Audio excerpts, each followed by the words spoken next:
Parish President remarks report. Parish President Jewell.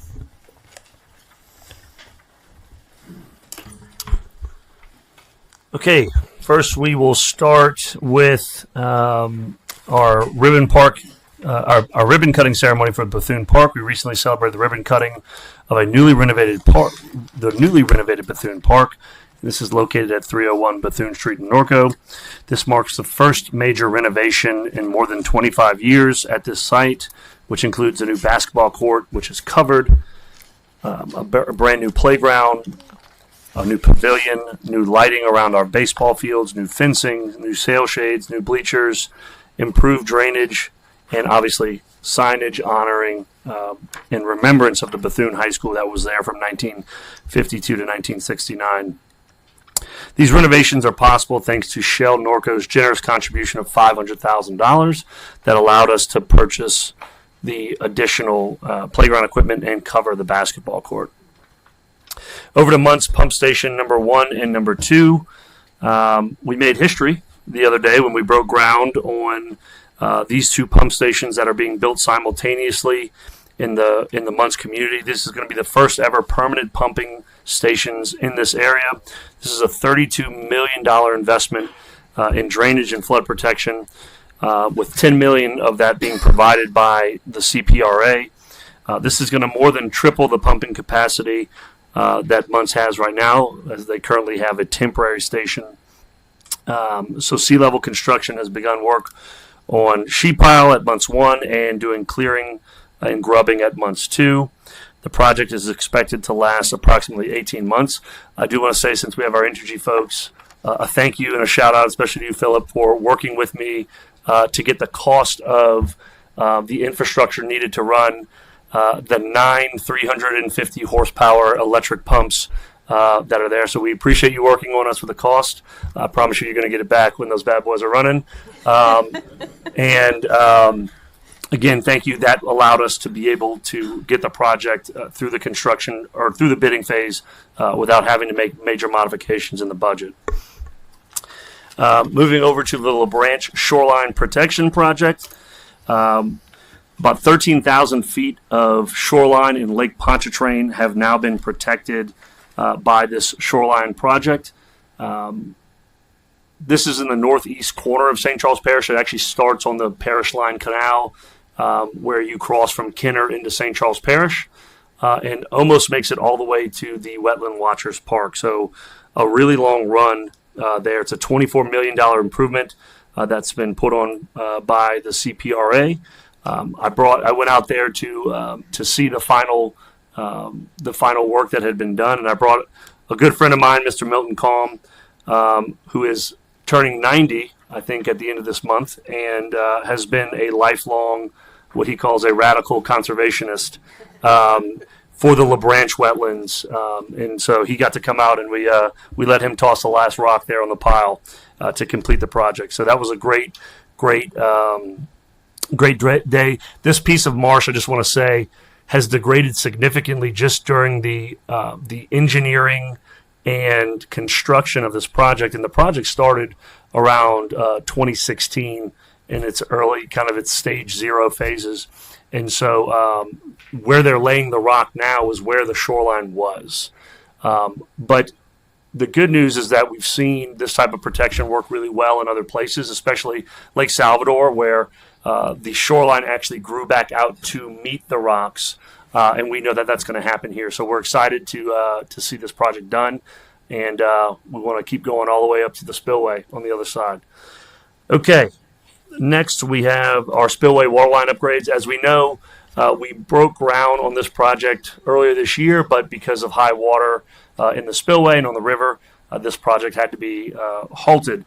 So, but it is back underway. And again, we're replacing or adding an additional line in addition to a line that's already out there, and we're going to be using HDPE, which is less likely to break than some of the old transite piping that has been out there for a long time. And so the new water line is going to be upgraded from 6 inches to 8 inches. It's going to be providing some extra capacity to the Montz area. And the fact that we're going to be able to loop back around on the other side of the spillway is a good feature for not only reliability and water quality.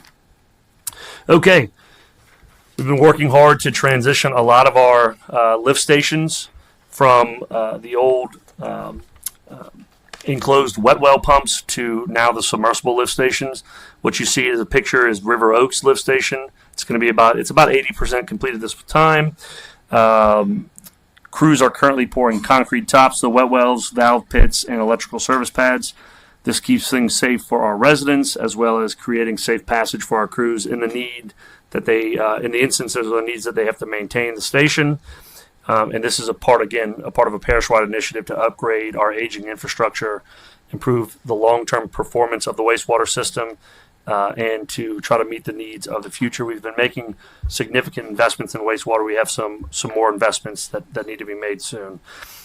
Okay, Keith mentioned it in his report there, but Oster opened the simulation lab.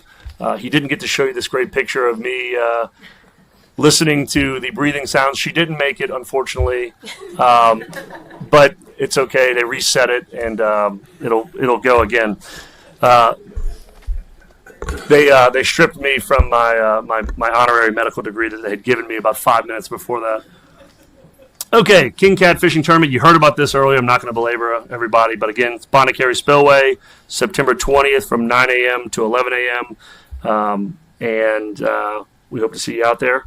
And we thank Parks and Recreation for their help with this event every year.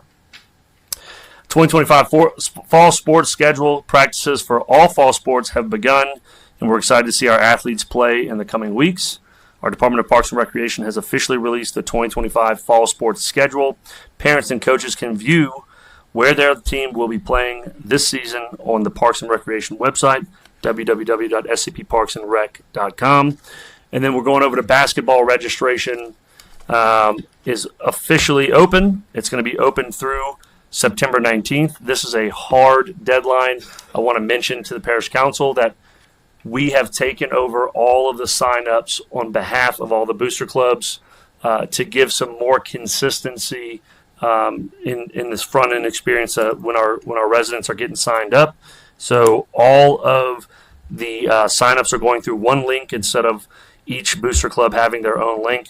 But again, for us to be able to put teams together and for us to be able to get coaches and everything else like that, we have to have a hard stop, a hard deadline so that we can start that next process once registration is completely over. So if you want to register at www.scpparksandrec.com/programs/booster clubs, you're going to still click on your booster club when you get on there, but it's all the same link, and you'll just fill that information out. The good news is that once you create a profile, that profile, and you put your children or your multiple children or just your child, their information in there, it's going to follow them as they age. So next year when they get back on, it's going to know that the child is a year older and only allow them to sign up for what they are accessible to. All right, National Public Lands Day in St. Charles Parish. Again, Parks and Rec will host a volunteer work day alongside the U.S. Army Corps of Engineers and the New Orleans District for the National Public Lands on Saturday, September 27th. It's going to start at 8 a.m. This event will be held at the Bonnet-Carré Spillway, located at 101 Lower Guide Levee Road in Norco. Volunteers will be conducting a cleanup of the park. They'll be planting trees, and that's been sponsored by Coastal Roots. So we thank Coastal Roots and our Army Corps of Engineers and our National Public Lands group for helping us do this. If you want to sign up and you want to attend, you have questions, you can give 985-764-7484 a call or email austin.leary, that's Leray, at usace.army.mil. That's through the Army Corps of Engineers. Last but certainly not least, for my report is the July sales tax numbers. Sales taxes were up 6.06% for July, and that's 2025 versus 2024. That's just over $230,000. To date, we are up 6.9% year over year, which represents about $1.8 million from last year to this year, a positive trend for the parish. And with that, I'm going to invite our folks from Entergy up. I think Oh, I got you. Okay, Ms. Berg is going to come and give us a presentation on behalf of Entergy. Thank you.